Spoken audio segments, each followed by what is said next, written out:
Welcome to On the Edge with JP Devine from Central Maine Sunday. On the Edge with JP Devine audio is sponsored by Sprague & Curtis Real Estate, the largest full-service real estate brokerage in Central Maine's capital region. Selling properties, helping people, getting it done. Visit their website at spragueandcurtis.com. Now here's JP Devine. Over the years of writing this and other columns, I've often quoted my father as in, my father always said. Well, some of the quotes were brilliant, some humorous, some bitter, sad. I actually made them up because, sadly, I have no memory of my father actually saying anything to me. As he left us unexpectedly at age 67, I was 9, so I have no real memory of his voice. Some of those words were true, but they came to me from his friends, from my brothers and my mother, who remembered every word he uttered, as in, "Your father always said." They say he talked about President Roosevelt often because FDR was once Secretary of the Navy and came from a seafaring family. But then he admired Republican Wendell Willkie because he was an engineer, so be it. My brothers, sailors all, remember their father as a Navy officer when most of them were growing up. They spoke of him in Navy speech. In the house, he was Pop. But when they spoke to him others, he was the old man, or the officer of their day, of the deck. So it went like this. The old man said, the old man isn't going to like that. Wait till the old man hears about that. When they were talking to me, it was, your father always thought you were the smartest one. Well, I liked hearing that, but it wasn't true. My oldest brother, Matt Jr., known to the family as Bud, was truly the smartest.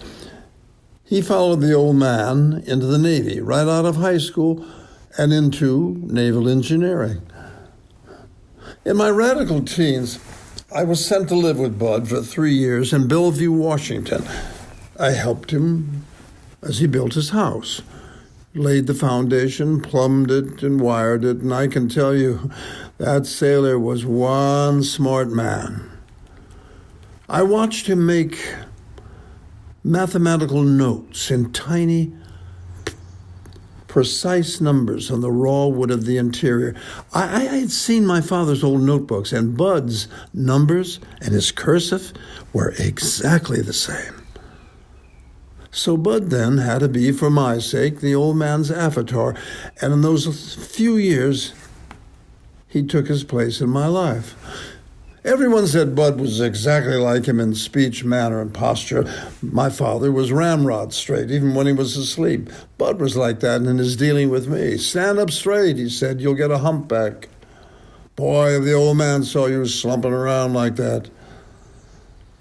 I remember this. Bud was the only boy who stood up when Pop came to the table at supper. I remember how I would sit on Pop's lap and read headlines and some paragraphs from the 3 daily newspapers. My mother said that when I read them clearly, even though at first I didn't understand them, he would beam with pride.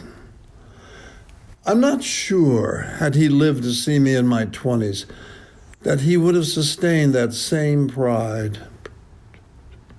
About the D average I held in math most of my life?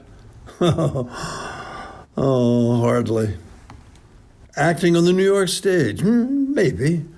My television pieces? He would have snorted. Movies? Well, he would only let my mother drag him 6 blocks to the Michigan Avenue movie theater if the films were about the Navy. Mid-story, he would grumble about the mistakes for a while, before falling asleep and snoring so loudly my mother had to move to another part of the theater. Jim, known to all as Jug, began studying opera early on. I don't know how Pop felt about that, even though I'm told that Jug's Danny Boy brought tears to at least one eye.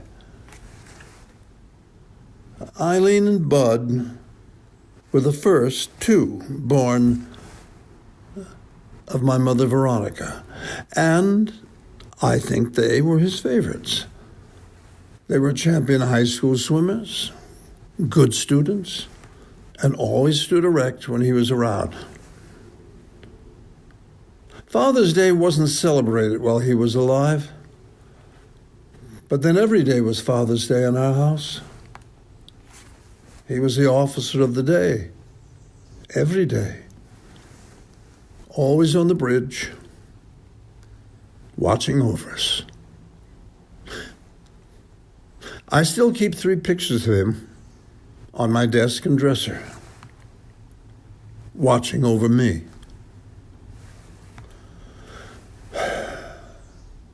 At his funeral, his best friend, Captain Schwartz, began with Commander Matthias J. Devine, the son of Irish immigrants, born in 1875, lies here.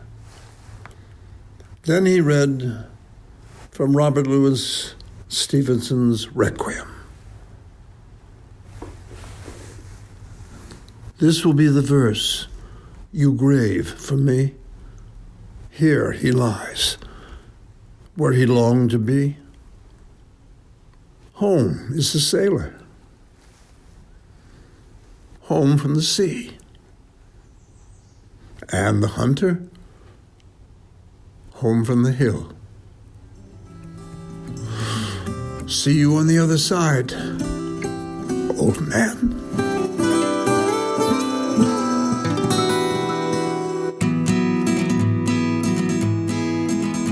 Thanks for listening to On the Edge with JP Devine from Central Maine Sunday. On the Edge with JP Devine is sponsored by Sprague & Curtis Real Estate, the largest full-service real estate brokerage in Central Maine's capital region. Selling properties, helping people, getting it done. Visit their website at spragueandcurtis.com. Make sure you pick up Central Maine Sunday this week wherever newspapers are sold, and visit our website at centralmaine.com.